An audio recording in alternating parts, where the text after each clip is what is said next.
Imagine waking up tomorrow, and football is gone. No World Cup, no Champions League, no Messi, no Ronaldo, no packed stadiums, no last-minute winners, nothing. Strange, right? Because if football disappeared tomorrow, billions of people would notice. But if football disappeared 500 years ago, almost nobody would care. Which means, somewhere in history, everything changed. Somewhere, a ball began a journey so unlikely that if you heard it before it happened, you probably wouldn't believe it, because football wasn't supposed to become the world's biggest sport. It wasn't created by billion-dollar companies. It wasn't created by celebrities. And it wasn't even created for entertainment. So how did a ball conquer the world? To answer that, we need to go back more than 2,000 years, to a world with no stadiums, no trophies, and definitely no World Cup. A soldier kicks a ball, that's it. No crowd, no cameras, no history being made, just one kick.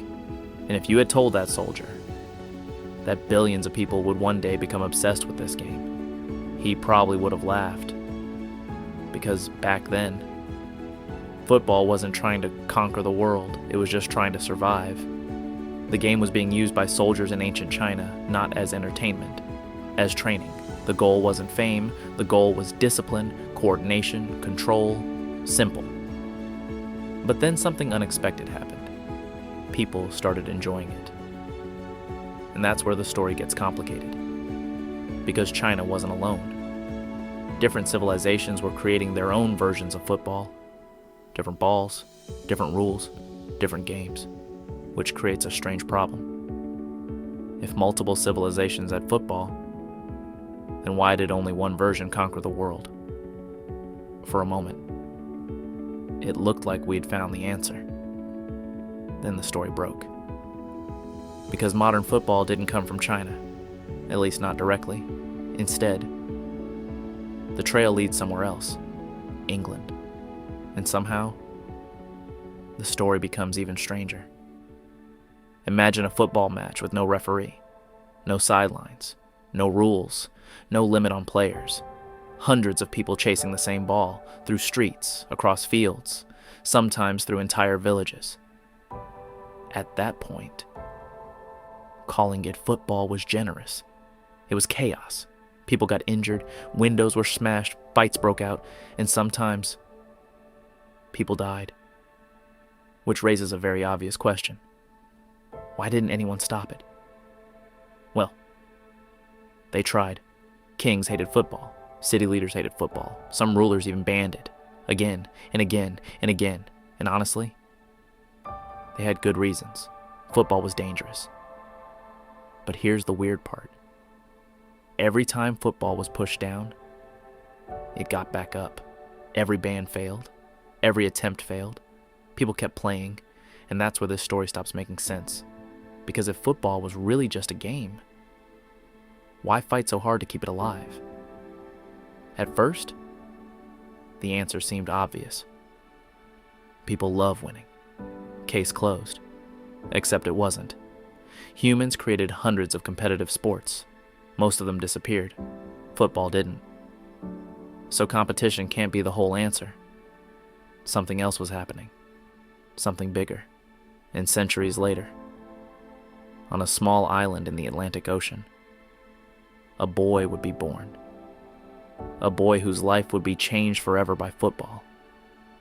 But before we get to him, football still had one more challenge to survive. Centuries later, on a small island in the Atlantic Ocean, a boy would be born. A boy whose life would eventually be changed forever by football. But before we get to him, football still had one more challenge to survive. It had survived bans. It had survived angry kings.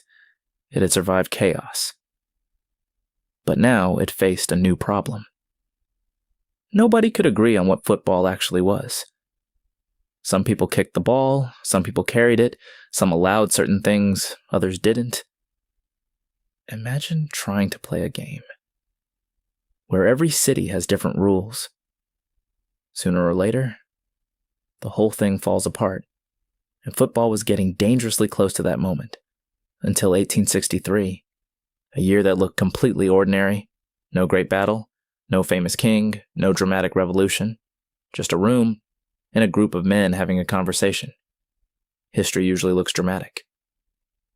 This didn't. And yet, what happened inside that room would eventually affect billions of people.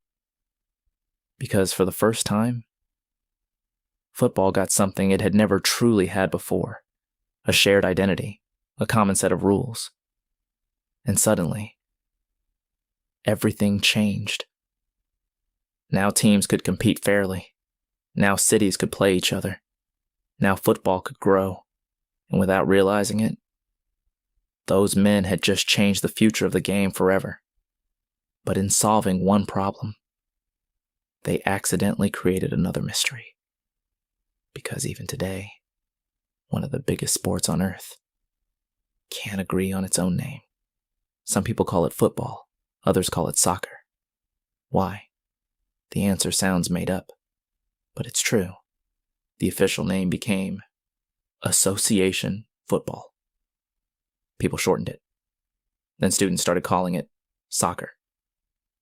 And somehow, the name stuck. At least in some places. Which means one of the most popular sports on earth still argues about what it's called. But by now, names didn't really matter anymore. Because football had finally found something much more important. Momentum. The game was spreading across cities, across countries, across oceans. Ships carried it, workers carried it, students carried it. Football wasn't spreading because someone was forcing it to. People were carrying it with them. And that's what makes this story so unusual. Most things need advertising. Most things need promotion. Football mostly spread because people genuinely wanted to play it. And once it arrived somewhere, it usually stayed. At first, that doesn't sound very impressive. Until you realize how rare that actually is. Thousands of games have existed throughout history. Most never left the places where they were born. Football did. Why? For a while, I thought I had the answer. Football was simple. One ball, a few players, done, case closed, except it wasn't that simple. Because simple games exist everywhere. Most of them never conquered the world, so simplicity couldn't be the whole answer. Something else was helping football spread. Something bigger. A child in England could play it. A child in Brazil could play it. A child in India could play it. A child in Africa could play it. Different countries, different languages, different cultures, same game. And slowly, the world started speaking a language that required almost no words. Football. And somewhere during all of this, that little boy from Madeira was growing up. Nobody knew his future. Nobody knew his name would one day echo through giant stadiums. Nobody knew billions of people would eventually recognize his face. To the world, he was just another kid. But football had already started changing his life. His name was Cristiano Ronaldo, and he wouldn't be the last. Because on the other side of the world, another young boy was chasing the exact same dream. Smaller than most kids his age, often underestimated, often doubted. That boy was Lionel Messi. Different country, different story, different journey, same ball. And that's when this story starts becoming bigger than football. Because by now, football wasn't just creating players. It was creating possibilities. And that's where the real mystery begins. Because somehow, a game had become powerful enough to change people's lives. By now, football had survived bans. It had survived centuries. It had crossed oceans.